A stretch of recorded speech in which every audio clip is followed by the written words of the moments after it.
కొండగట్టు నాకు పునర్జన్మనిచ్చిందన్నారు ఏపీ ఉప ముఖ్యమంత్రి పవన్ కళ్యాణ్.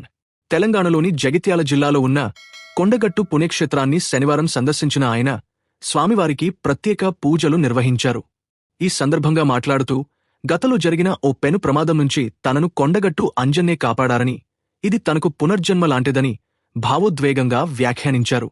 2009లో ప్రజారాజ్యం పార్టీ తరఫున ఎన్నికల ప్రచారం నిర్వహిస్తున్న సమయంలో ఈ ప్రాంతంలోనే తాను హైటెన్షన్ విద్యుత్ తీగల ప్రమాదం నుంచి అద్భుతంగా బయటపడ్డానని పవన్ కళ్యాణ్ గుర్తుచేసుకున్నారు.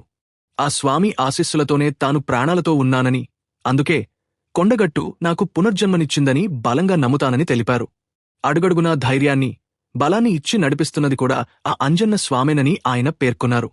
ఈ పర్యటనలో భాగంగా తిరుమల తిరుపతి దేవస్థానం నిధులతో చేపట్టనున్న 35 కోట్ల అభివృద్ధి పనులకు పవన్ కళ్యాణ్ శంకుస్థాపన చేశారు.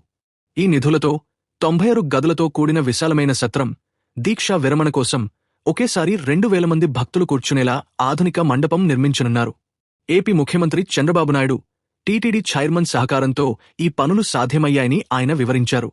ప్రముఖ ఆర్ట్ డైరెక్టర్ ఆనంద్ సాయి పర్యవేక్షణలో ఆలయ ప్రాశస్త్యం దెబ్బతినకుండా ఆగమశాస్త్ర నియమాల ప్రకారం ఈ నిర్మాణాలను చేపట్టనున్నారు. గతంలో తన ప్రచార వాహనం వారాహికి కూడా పవన్ కళ్యాణ్ ఇక్కడే ప్రత్యేక పూజలు చేయించిన విషయం తెలిసిందే. ఏపీ ప్రభుత్వ సహకారంతో తెలంగాణలోని ఆలయాన్ని అభివృద్ధి చేయడం 2 తెలుగు రాష్ట్రాల మధ్య ఆధ్యాత్మిక వారధిని నిర్మించడం లాంటిదని పలువురు అభిప్రాయపడుతున్నారు.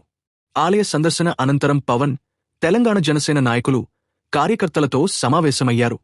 తాజా సమాచారం కోసం లైక్ చేయండి, సబ్స్క్రైబ్ చేయండి, నోటిఫికేషన్ల కోసం గంట సింబల్ ఆన్ చేసి పెట్టండి.